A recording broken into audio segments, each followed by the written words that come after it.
Сериозни слабости во системот за евидентирање на деца кои се корисници на дрога и ограничени услови за нивен третман и рехабилитација покажува последното истражување на Народниот правобранител.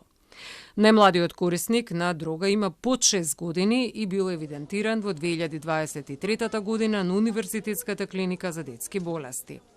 Различните податоци на различни институции се помалку збунувачки за да имаме јасна слика за состојбата, смета Байрамовска Мустафа. Недостасува меѓуинституционална соработка. Кога би постоела меѓуинституционална соработка за конкретниот случај, ќе можеме да зборуваме за единствени бројки, а нема да можеме да зборуваме, односно да се сомневаме за евентуално поклопување на бројките. И токму во таа насока една од препораките е подобрена институционална, меѓутоа уште по јакнење на меѓуинституционалната соработка. Во здравствениот и социјалниот систем не постојат специјализирани центри и кадар за третман на зависност кај деца. Воедно Народниот правобранител утврдил случај во кој Министерството за здравство дискриминирало деца корисници на дроги со тоа што не им овозможиле соодветен третман.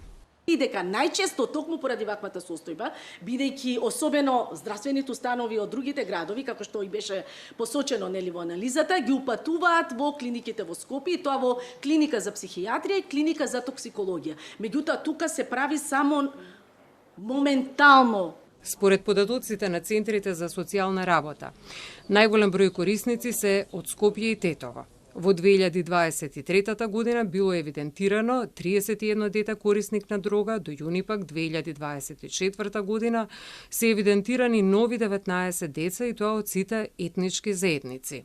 Според податоците на МВР, регистрирани се 85 деца корисници на дрога, до јуни пак 2024 година нови 45. Според податоците на Хере и Хопс, во 2023 биле регистрирани 56 деца, следната година до јуни нови 35 случаи на деца корисници на дрога.